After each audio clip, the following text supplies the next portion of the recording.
Good afternoon बच्चों। आज हम आपकी क्लास 11th की आरोह की जो हिंदी बुक है उसमें से काव्य खंड का ये चैप्टर पढ़ेंगे। चंपा काले अक्षर नहीं चीन्हती। चंपा काले अक्षर नहीं चीन्हती, काले काले अक्षर नहीं चीन्हती। ये जो कविता है, ये कविता किसने लिखी है? त्रिलोचन ने। त्रिलोचन का मूल नाम वासुदेव सिंह है। इनकी प्रमुख रचनाएं कुछ है। इसमें जो मुख्य रचनाएं हैं आप इनको याद कर लेना। धरती, गुलाब और बुलबुल, दिगंत, ताप के ताए हुए दिन, मुख्य रूप से 4 रचनाएं हैं। इनको जो प्रमुख सम्मान मिले हैं, साहित्य अकादमी शला का सम्मान, ये भी आपको ध्यान रखना है। तो हिंदी साहित्य में त्रिलोचन प्रगतिशील काव्य धारा के प्रमुख कवि रहे हैं। प्रगतिशील काव्य धारा क्या होती? हमने जो कविताओं के प्रकार पढ़े हैं, छायावाद, प्रगतिवाद, प्रयोगवाद, रहस्यवाद। प्रगतिवाद में क्या आता है कि जो संघर्ष करता है सामान्य मनुष्य, उसके संघर्षों की व्यथा इसमें बताई जाती है। तो उनकी जो ये कविता है, चंपा काले काले अक्षर नहीं चीन्हती, इस कविता में क्या बताया है, इसका प्रसंग मैं बता देती हूँ। इस कविता में धरती संग्रह से ये संकलित ली गई है, मतलब धरती संग्रह से ये ली गई है। इनका एक संग्रह है धरती संग्रह, वहाँ से ये ली गई है। यह पलायन के लोक अनुभवों को मार्मिकता से अभिव्यक्त करती है। मतलब पलायन मतलब जैसे कहीं पर उनको परेशानी होती है किसी जगह पर, वहाँ से वो लोग चले जाते हैं। तो ये जो अनुभव है उसको मर्म स्पर्शी तरीके से व्यक्त किया है।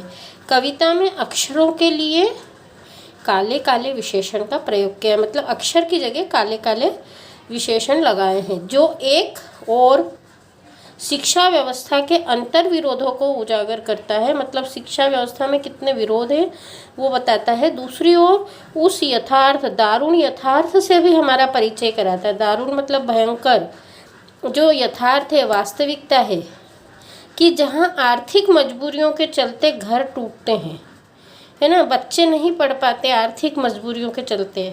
तो इस कविता की जो नायिका है चंपा,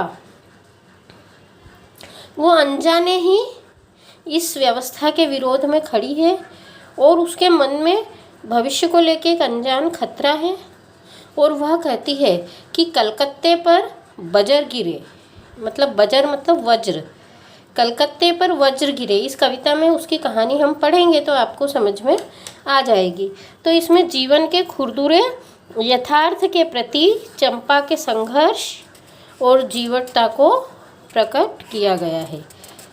जीवटता मतलब हिम्मत को प्रकट किया गया है। तो आइए ये कविता देखिए।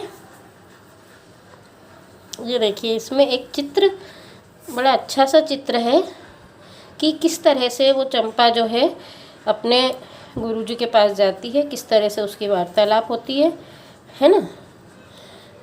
तो ये अर्थ व्याख्या के लिए देखिए आप। चंपा काले काले अक्षर नहीं चीन्हती, मतलब चंपा जो है अक्षर नहीं पढ़ती।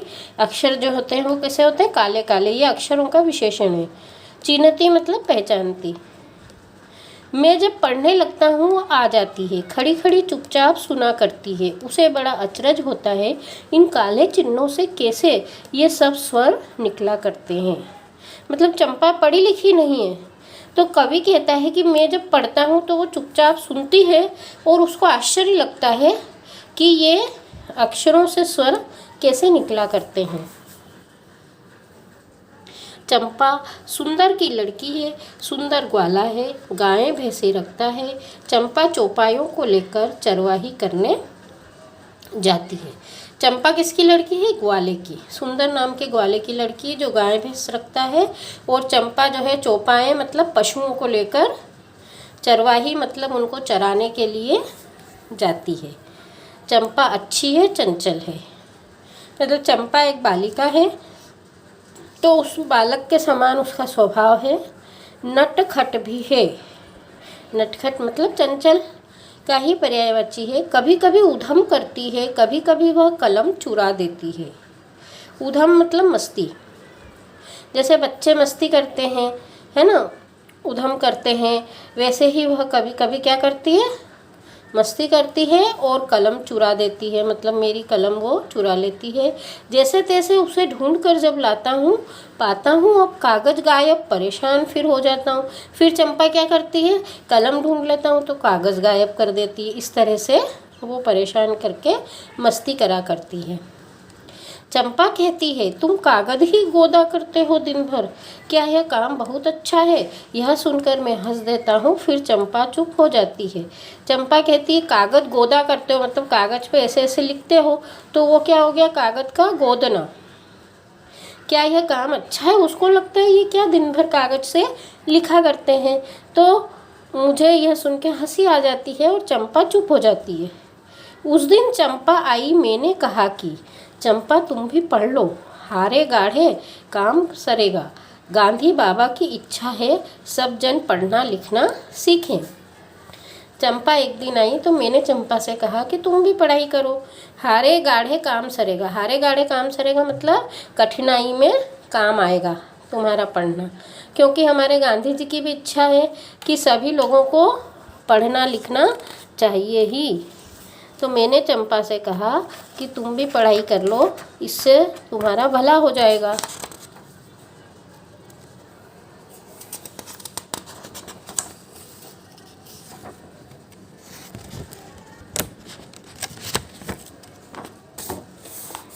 चंपा ने यह कहा कि मैं तो नहीं पढ़ूंगी, तुम तो कहते थे गांधी बाबा अच्छे हैं, वे पढ़ने लिखने की कैसे बात कहेंगे, मैं तो नहीं पढ़ूंगी।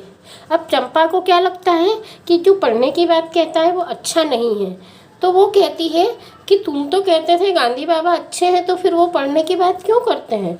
उसकी नज़र में पढ़ना लिखना क्या है, बेवकूफ़ी है। मैंने कहा कि चंपा पढ़ लेना अच्छा है, ब्याह तुम्हारा होगा, तुम गोने जाओगी। गोने मतलब जब ससुराल में जाते हैं पियर से विदा होके, उसको गोना कहते हैं। कुछ दिन बालम संग साथ रह चला जाएगा जब कलकत्ता, बड़ी दूर है वह कलकत्ता। कैसे उसे संदेशा दोगी, कैसे उसके पत्र पढ़ोगी, चंपा पढ़ लेना अच्छा है। अब मैंने उसको कारण बताया कि क्यों पढ़ना अच्छा है। मैंने कारण क्या बताया कि चंपा तुम्हारा ब्याह होगा, तुम ससुराल जाओगी, फिर कुछ दिन साथ में रहोगी, है ना। फिर छोटे बालक की जब शादी होती है, छोटी बालिका की, तो क्या होता है, वापस पियर में उसे कुछ दिनों के लिए रहना होता है।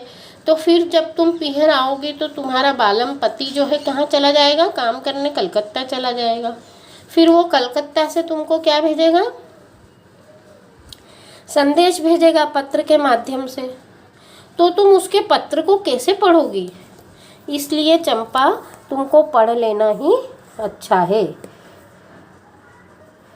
चंपा बोली, तुम कितने झूठे हो, देखा? हाय राम, तुम पढ़ लिख कर इतने झूठे हो। मैं तो ब्याह कभी न करूँगी, और कहीं जो ब्याह हो गया तो मैं अपने बालम को संग साथ रखूँगी।